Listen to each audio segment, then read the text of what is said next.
मैं हूँ डॉक्टर राजेश कुमार शर्मा, सह आचार्य समाजशास्त्र, राजकीय महाविद्यालय, बहरोड। प्रिय विद्यार्थियों, आज का ये व्याख्यान BA part second paper first के सामाजिक अनुसंधान की पद्धतियों के अंतर्गत आयोजित किया जा रहा है, जिसमें सारणियन के चैप्टर के अंतर्गत आज हम सारणियों के प्रकार, जो कि उद्देश्यों के आधार पर एवं प्रकृति के आधार पर है, की चर्चा हम इस व्याख्यान में करेंगे। देखिए स्लाइड नंबर 1। सारणियों के प्रकार, टाइप्स ऑफ टेबल्स। सारणियों को उनके उद्देश्य एवं प्रकृति के आधार पर विभिन्न भागों में बांटा जाता है। उद्देश्य के आधार पर सारणियाँ दो प्रकार की होती है। नंबर 1 सामान्य, नंबर 2 विशिष्ट। प्रकृति के आधार पर भी सारणियों को सरल एवं जटिल दो भागों में बांटा जाता है। हम यहाँ सारणी के विभिन्न वर्गीकरणों प्रकारों का उल्लेख करेंगे। नंबर 1 उद्देश्य के आधार पर, on the basis of purpose. Number 1 सामान्य सारणियाँ, जर्नल टेबल्स। इस प्रकार की सारणियों में विविध प्रकार की सूचनाओं को दर्शाया जाता है, जिसमें एक ही साथ अनेक आवश्यक सूचनाओं को प्रकट किया जाता है। इस प्रकार की सारणियों को हम मूल सारणी, संदर्भ सारणी एवं प्राथमिक सारणी भी कहते हैं। उदाहरण के लिए जनगणना रिपोर्ट में सेंसस रिपोर्ट, जो हर 10 साल में आयोजित की जाती है हमारे देश में, उसमें जो भी रिपोर्ट दी जाती है उनमें दी जाने वाली सारणियाँ इसी प्रकार की सामान्य सारणियाँ, मूल सारणियाँ, संदर्भ सारणियाँ, प्राथमिक सारणियाँ होती हैं। नंबर 2 विशिष्ट सारणियाँ, स्पेसिफिक टेबल्स। इस प्रकार की सारणियों के अंतर्गत किसी एक विशिष्ट समस्या या विषय से संबंधित तथ्यों का प्रदर्शन किया जाता है। इनमें एक ही विषय से संबंधित विभिन्न प्रकार की सूचनाएं दर्शाई जाती हैं। इन सारणियों को विषय सारणी, क्योंकि वो एक ही तरह के विषय से जुड़ी हुई तथ्य होते हैं, तो इन सारणियों को विषय सारणी, सारांश सारणी या विश्लेषण सारणी भी कहते हैं। ये सारणियाँ सामान्य सारणियों के आधार पर तथ्यों को विषय अनुरूप वर्गीकृत करके भी बनाई जाती हैं।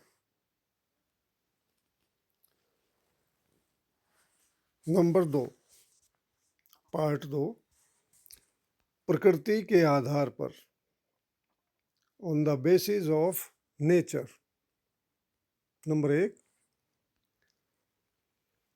सरल सारणी, सिंपल टेबल। इस प्रकार की सारणियों में केवल एक प्रकार के तथ्यों को या एक प्रकार के गुणों को दर्शाया जाता है। ऐसी सारणी को एक गुणीय सारणी भी कहते हैं। मोनोवेरिएट टेबल, वन वेरिएबल ओनली, एक ही चर इनमें होता है, एक ही गुण के आधार पर सारणी बनाई जाती है। इनमें पदों के मूल्य, साइज ऑफ द आइटम्स, उनकी आवृत्तियां, फ्रीक्वेंसीज आदि को दर्शाया जाता है।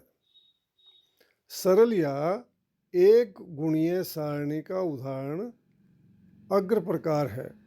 देखिए नेक्स्ट स्लाइड। –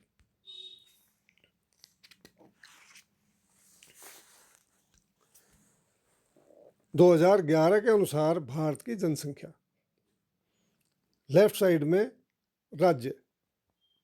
भारत देश में जितने राज्य हैं उनका नाम एक लेफ्ट साइड में लिखना है, और हमें फोकस करना है भारत की जनसंख्या। इसका मतलब भारत के अंदर जितने राज्य हैं वो उनके नाम और उनके आगे वेरिएबल है जनसंख्या, पॉपुलेशन।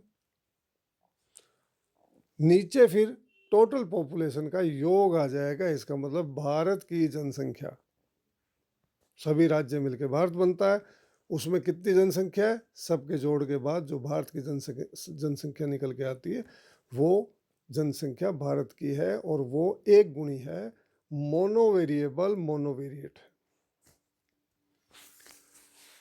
नंबर 2, जटिल सारणी, कॉम्प्लेक्स टेबल। अब कॉम्प्लेक्स टेबल में कई तरह की है। इस प्रकार की सारणियों में विविध प्रकार की सूचनाओं को एक ही साथ दर्शाया जाता है, इसलिए इन्हें बहुगुणीय, इनमें बहुत सारे गुण, चर, वेरिएबल्स होते हैं, इसलिए इन्हें बहुगुणीय सारणियां भी कहते हैं।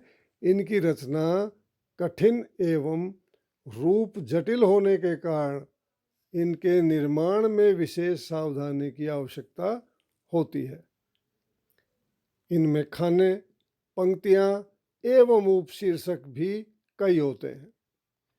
सारणी में कितने प्रकार के गुणों का समावेश किया गया है, इस आधार पर उन्हें द्विगुणीय, त्रिगुणीय एवं बहुगुणीय सारणियां के रूप में विभाजित किया जाता है।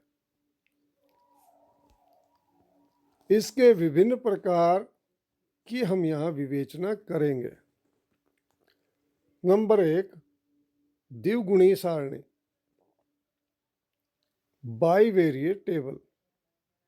इस प्रकार की सारणी में दो गुणों का प्रदर्शन एवं तुलना की जाती है तथा एक ही सारणी से दो प्रकार के उत्तर ज्ञात किए जा सकते हैं। द्विगुणी सारणी का उदाहरण इस प्रकार से है। 2011 की जनगणना के अनुसार भारत के विभिन्न राज्यों की जनसंख्या।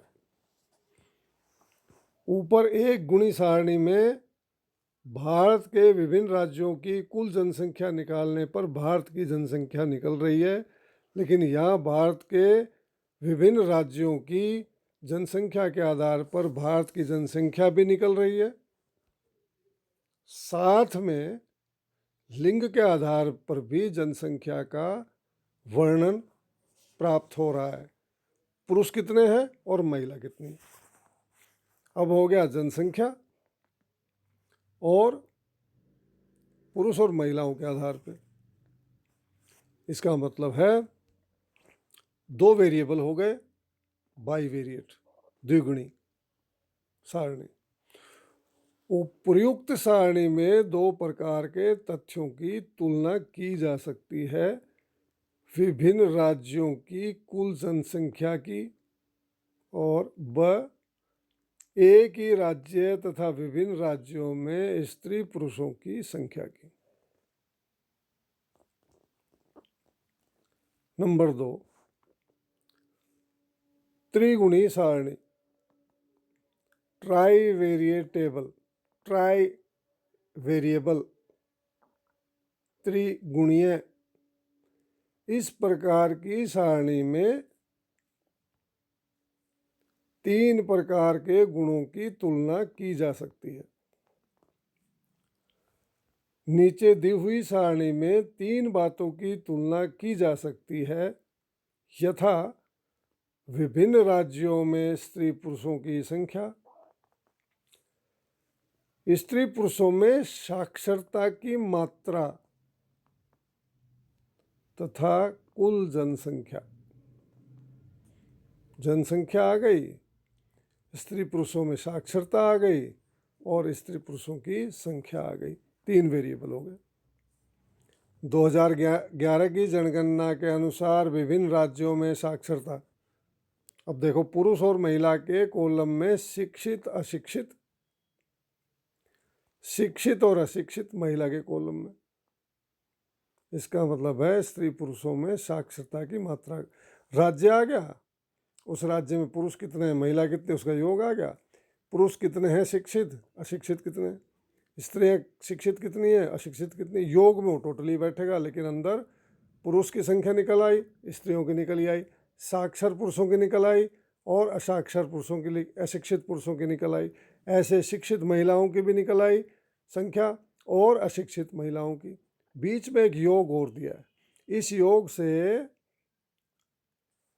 पुरुष में टोटल पुरुष कितने हैं और टोटल महिला हैं कितनी है, और शिक्षित है या अशिक्षित है, फिर टोटल की संख्या एंड में आ जाती है। तो राज्य का पुरुष महिला के हिसाब से संख्या का पता लगता है, शिक्षित पुरुष कितने हैं इसका पता लगता है, शिक्षित महिलाएं कितनी ये पता लगता है, अशिक्षित पुरुष कितने ये पता लगता है, अशिक्षित महिला कितनी ये पता लगता है। इस तरह से विभिन्न गुणों के आधार पर सारणियों का निर्माण किया जाता है। तो जितने वेरिएबल्स होंगे उसी के अनुरूप उसका नाम रखा जाता है। 3 गुण या 3 वेरिएबल होंगे तो त्रिगुणी सारणी कहलाएगी। Next slide. अब है 3rd नंबर पे बहुगुणीय सारणी, मल्टीवेरिएट टेबल। इस प्रकार की सारणी में 4 अथवा अधिक गुणों को दर्शाया एवं उनकी तुलना की जाती है। इसका उदाहरण इस प्रकार से है।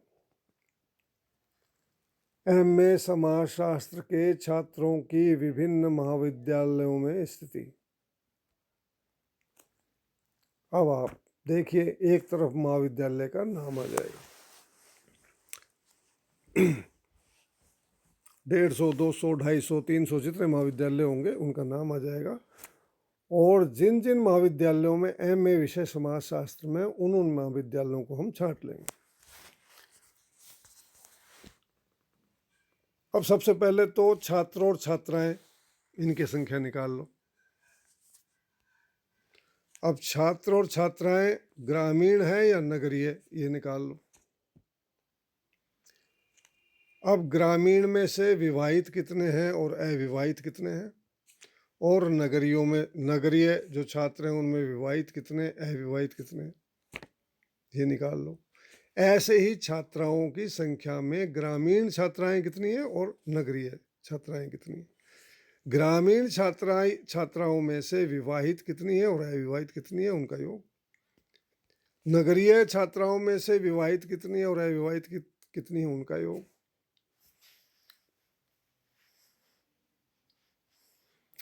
इसमें और वेरिएबल्स भी आप डाल सकते हैं।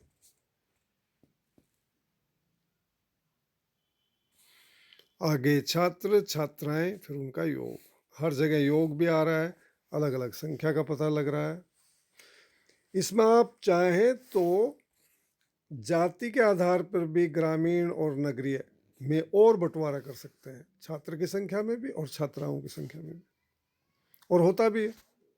जनरल, एससी, एसटी, ओबीसी, और ऐसी टेबल महाविद्यालय की सांख्यिकीय, जो कि एडमिशन के बाद कमिश्नरेट लेवल पे भेजी जाती है, उसमें इसी तरह की बहुत सारी सांख्यिकीय सारणियाँ, जिनमें बहुत सारे वेरिएबल होते हैं, किस जगह सेल्फ फाइनेंस में चल रही है, किस किस किस कॉलेज में गवर्नमेंट के लेवल पे चल रही है। इस तरह से बहुत सारे वेरिएबल्स सारणी के अंदर डाले जा सकते हैं। जब बहुत अधिक वेरिएबल या गुण एक सारणी के अंदर डाल दिए जाते हैं तो उसे बहुगुणीय सारणी या मल्टी वेरिएबल टेबल कहते हैं। उपर्युक्त सारणी में 4 गुणों को दर्शाया गया है: महाविद्यालय, छात्र छात्राएं, ग्रामीण नगरीय तथा विवाहित अविवाहित। ये 4 हैं। महाविद्यालय अपने आप में 1, छात्र छात्राएं 2, ग्रामीण नगरीय 3 और विवाहित अविवाहित 4। इसमें एक और जोड़ दोगे कि जाति के आधार पे विवाहित में से जनरल कितने, एससी कितने, एसटी कितने हैं, ओबीसी कितने हैं, ग्रामीण क्षेत्रों से आने वालों में।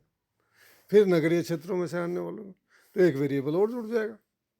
तो बहुगुणीय तो है ही, 4 गुणों के आधार पे 5 गुणीय हो जाएगी, 6 गुण होंगे तो 6 गुणीय हो जाएगी, 7 गुण होंगे तो 7 गुणीय हो जाएगी। लेकिन वो कॉम्प्लेक्स टेबल, वो मल्टीवेरिएट कॉम्प्लेक्स टेबल बनती चली जाएगी, जटिल सारणी बन जाएगी। तो जैसा अनुसंधान करता, जितनी ज्ञान जो अनुसंधान करता रखता है, उसी हिसाब से वह सारणियों का निर्माण करता है। सारणियों का निर्माण 2 प्रकार से किया जाता है, हस्त सारणियन हैंड टेबुलेशन तथा यांत्रिक सारणियन मैकेनिकल टेबुलेशन। हस्त सारणियन में व्यक्ति विभिन्न प्रकार की सूचनाओं को वर्गीकृत करके उन्हें सारणियों में लिखता है, जबकि यांत्रिक सारणियन में यह कार्य मशीन द्वारा किया जाता है। उपर्युक्त विवरण से स्पष्ट है कि एकत्रित किए गए तथ्यों को वैज्ञानिक ढंग से प्रस्तुत करने का एक महत्वपूर्ण साधन सारणियन टेबुलेशन है। सारणियन के आधार पर विशाल तथ्यों का संक्षिप्तीकरण हो जाता है और उनकी पारस्परिक तुलना सरल हो जाती है। प्रिय छात्रों, आशा है ये व्याख्यान आप लोगों को समझ आया होगा। इस व्याख्यान का मैटर सामग्री आपके व्हाट्सएप ग्रुप पर भी प्रेषित की जा रही है।